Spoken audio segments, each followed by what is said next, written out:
Now, I don't know about you, but I'm the type of lady that like to have options. As you've read from the title, today I will be showing you in detail how I part my daughter's hair for large knotless braids, but I will also be showing you the different methods I use to accomplish this style in a non-traditional fashion. If you're struggling with growing your daughter's hair in a healthy way, you should try this. What I like to do is start with washing her hair. I've recently found this detangler brush that makes the process so much more easy for me and less painful for her. If you scroll down in the description box below, you'll find a link to get yours today. When shampooing her hair, I start from the ends and brush it out, detangling it, and I do the process over once again while I'm conditioning her hair. Immediately after washing her hair, I like to towel dry it really good to ensure that it's not dripping wet. Then I section it into 4 parts and give her some big plaits. In the meantime, I like to clean up the mess that we made, wash out the tub, collect all the shampoo, conditioner, pretty much just everything that we use to actually wash her hair, put that stuff away. When I blow dry her hair, I like to take out the plaits one section at a time and blow dry it like so.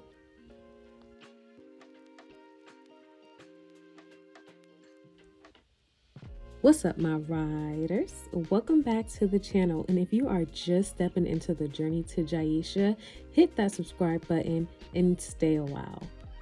And while you're here, go ahead and love on that like button, get cozy in the comment section, and make nice with the notification bell so that you are notified every time I drop a new video. Let's get right in. I'm very proud of how thick, full, and healthy my daughter's hair is now. But to be quite honest, it wasn't always like this. In the beginning, I used to do her hair with toothbrushes for many years. Toothbrushes and the edge brush, I would switch between both. The bristle side of the edge brush. Yeah, that's what I used to do her hair. Her hair was very thin, short, and around the edges, it was very delicate and susceptible to breakage. But it's all good now because we started from the bottom. Now we're here, no pun intended. As a young girl, I can recall absolutely hating to get my hair done.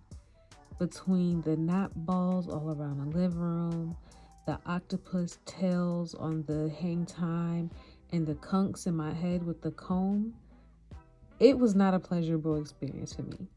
And for a long time, I used to do my daughter's hair with a toothbrush, then an edge brush, and finally her hair has grown so long, thick, and healthy to where I'm able to use a real brush and needing extra elbow grease to get her hair done. As you can see, there's no need for violence, nor are there any gnats all over the place. And the only tears that you may see if you look really hard is coming from her attitude. Because you guys know she do not like getting her hair done until it's actually done. Mommy, I don't want you to do my hair.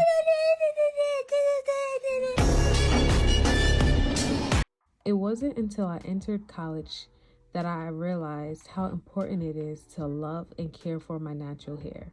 Inspired by my little cousin, I did the big chop for a fresh start, and from then on, I've spent so much time and many hours researching proper ways and techniques to care for your natural hair. After taking interest in healthy natural hair, I was able to understand why that experience was so traumatic for me. After all, my mom did have permed hair, so she probably didn't understand how to fully take care of natural hair, especially mine. Mine was what we like to call nappy. So, as you can see here, I'm pretty much just gathering her hair and twisting it nice and tight. Back in the day, I used to do her box braids with a rubber band and a crochet needle. If you would like to see that method, comment below and I can do that for you as well. But today, I'm just twisting it and braiding around.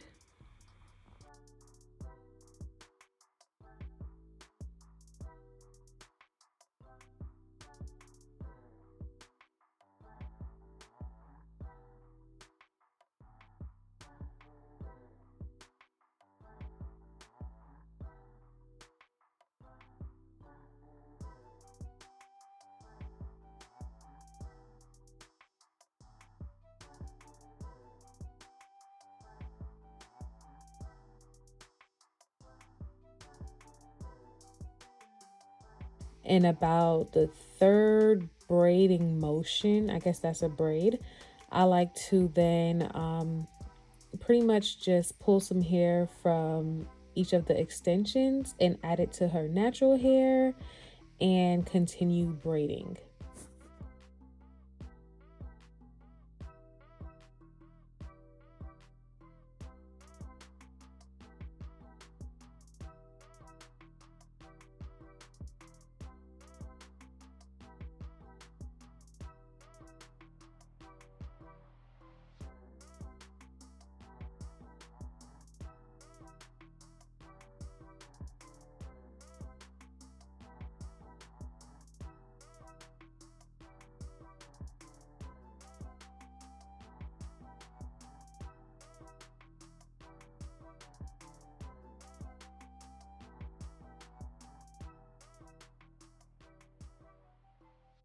I do want to recommend that you pay close attention to my hand motions.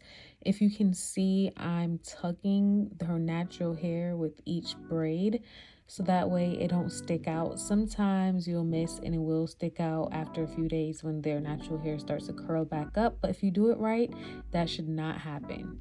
If you don't, it's not the end of the world.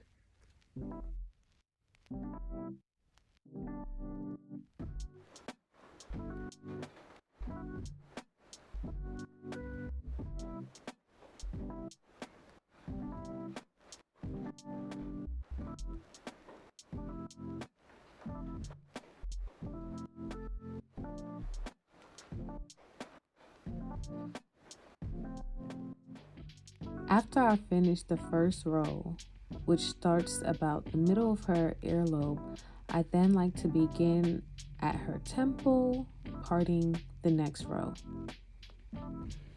In order to form the first box of that row, I line it up right past her earlobe, and this is for two reasons. One, so that the box isn't so big, and two, if your child has shorter edges, you don't want to strain it too much, so you can go ahead and separate it. And whenever you're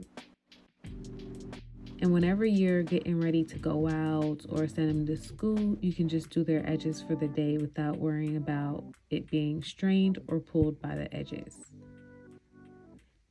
The last thing you want to do is try to pull the hair from the edges into that box, especially if it's not going without resistance.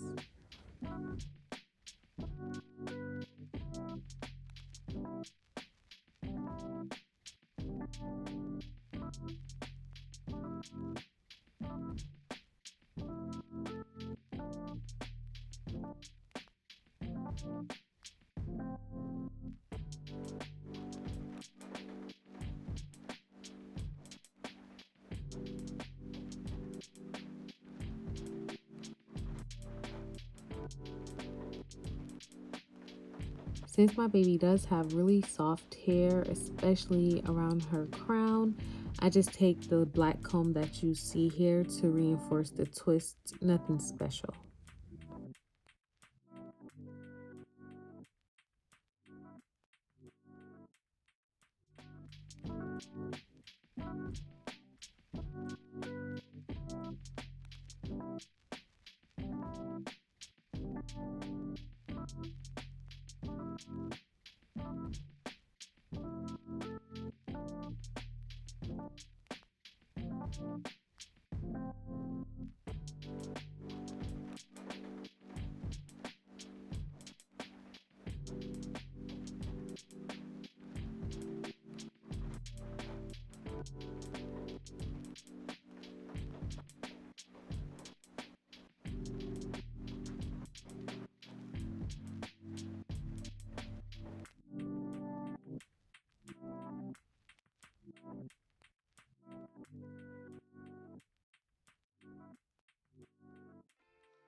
Using that cutoff line that reached just past her earlobe, I create another row, parting straight across.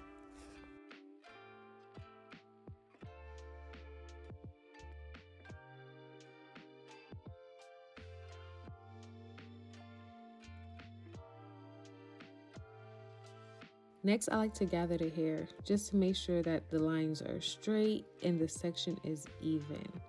Then I take the tail of my comb and cut it straight up like so.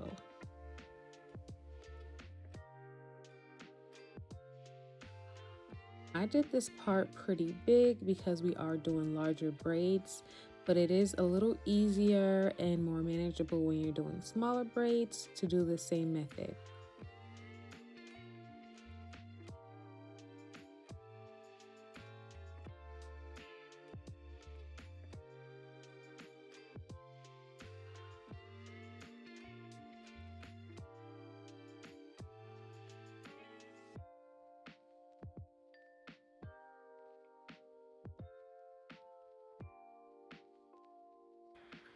Now, as you can see here, I'm no longer twisting, but I added a rubber band. So what you do is you take the larger parts, and I did this with that corner piece that you previously seen.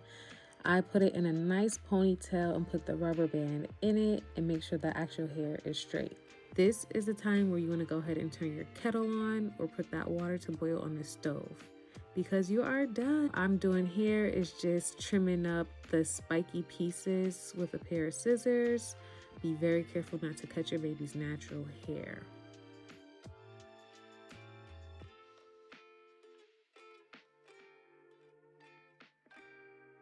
All said and done, you want to dip their hair in some hot water like so that the braids won't be as stiff. With this, you want to be extra careful not to burn your child. I put a towel around her shoulders, and I also move her head versus moving the bucket because you don't want to accidentally tip it over and spill it on them.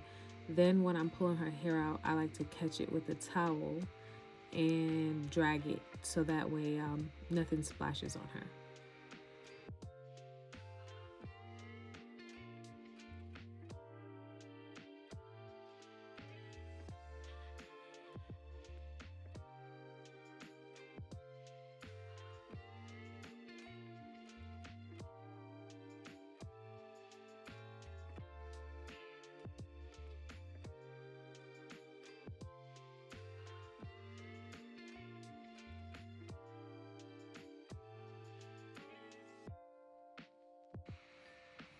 Using the steam and the hot water from the towel, I like to place the towel over her scalp just to loosen up the braid at the top since the ends are flexible and the top is still kind of stiff.